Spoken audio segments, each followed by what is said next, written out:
আমরা এখন হার্ট অ্যাটাকের রিস্ক ফ্যাক্টরগুলো নিয়ে কিছু বলতে পারি। যেমন হার্টের রিস্ক ফ্যাক্টর কী কী হতে পারে?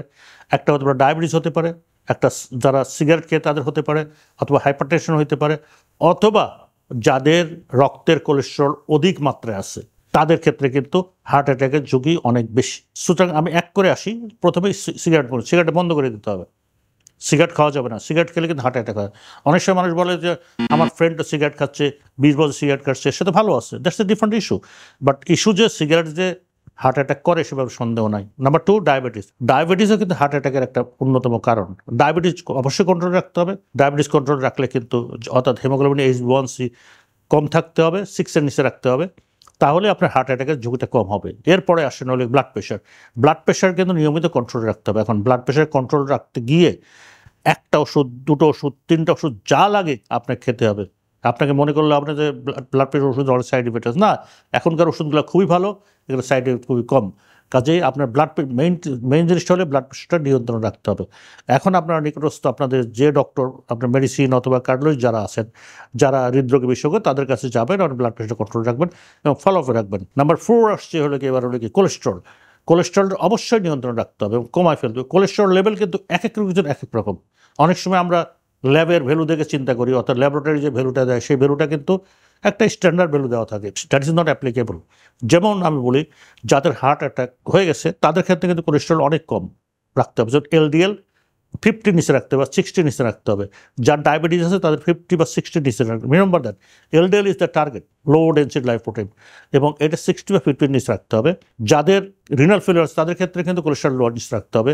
আর যাদের এগুলো কিছু নাই তাদের ক্ষেত্রে 120 বা 100-এর উপরে থাকলেই চলবে। এছাড়াও এই স্ট্রেস অলসো, আমাদের এখনকার দিনে স্ট্রেস কিন্তু ইম্পর্টেন্ট ফ্যাক্টর। সো স্ট্রেস যদি বেশি স্ট্রেস হয়, stressful life also a factor of the heart disease or heart attack. তার মানে আপনি স্ট্রেস করবেন না, আপনার সব জায়গাতে স্ট্রেস, হ্যাঁ স্ট্রেস করবেন, কিন্তু আনডিউ স্ট্রেস করবেন না। Lack of physical activity, that is also important factor for the heart attack. Obesity, ওজন যদি অতিমাত্রা বেশি হয় তাহলে কিন্তু হার্ট অ্যাটাক এবং ইনসিডেন্স বেশি, এগুলোকে আপনার বন্ধ রাখতে হবে। এখন সুষম খাওয়া দাওয়ার অভ্যাস করতে হবে। সুষম বলতে আমরা কি বুঝি? অর্থাৎ আমি যদি খুব সংক্ষেপে বলতে চাই, আপনি সব খাবারই খেতে পারবেন, তবে পরিমিত। মেইন আমাদের যে প্রবলেমটা কার্বোহাইড্রেট, ভাত, মিষ্টি, এই দুটাকে কাট করতে হবে। এছাড়া আপনি ডিম খেতে পারবেন প্রতিদিন, গরু মাংস খেতে পারবেন, নট প্রতিদিন না, অকেশন গরু মাংস খেতে পারবেন, খাসির মাংস খেতে পারবেন, সবই কিন্তু খেতে পারবেন, পরিমিত অল্প পরিমাণ। ডিম তো এখন আর রিস্ক ফ্যাক্টর বলা হয় না, কাজে আপনি কিন্তু ডিম প্রতিদিনই খেতে পারবেন। কিন্তু আপনার ডায়েটের মধ্যে মেইন থাকতে হবে কি, ভেজিটেবল, সবজি, যেগুলো গ্রিন লিভলি ভেজিটেবল, সেটাই বেশি থাকতে হবে। সেটা আপনি হলে কি রান্না করে খেতে পারবেন, আপনি হলে কি এমনি খেতে পারবেন, যেটা আপনার জন্য সুবিধা সেটা।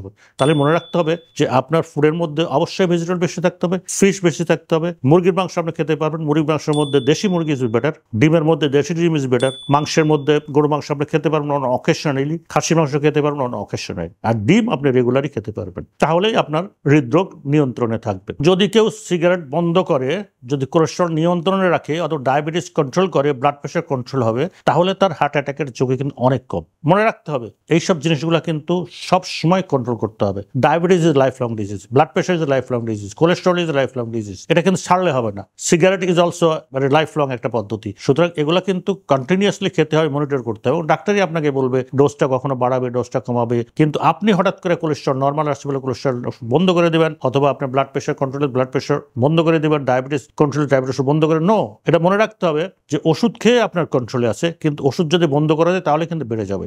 কাজে বি কেয়ারফুল অ্যাবাউট দ্যাট। সুতরাং সবসময় সাজেশনগুলো আপনার অভিজ্ঞ হৃদরোগ বিশেষজ্ঞ আর মেডিসিন স্পেশালিস্টের সাথে কথা বলে আপনার কাজ করবে। কেউ যদি কোলেস্টেরল বেশি থাকে, ডায়াবেটিস থাকে, সে যদি ধূমপান করে, তার ক্ষতি অনেক বেশি হবে।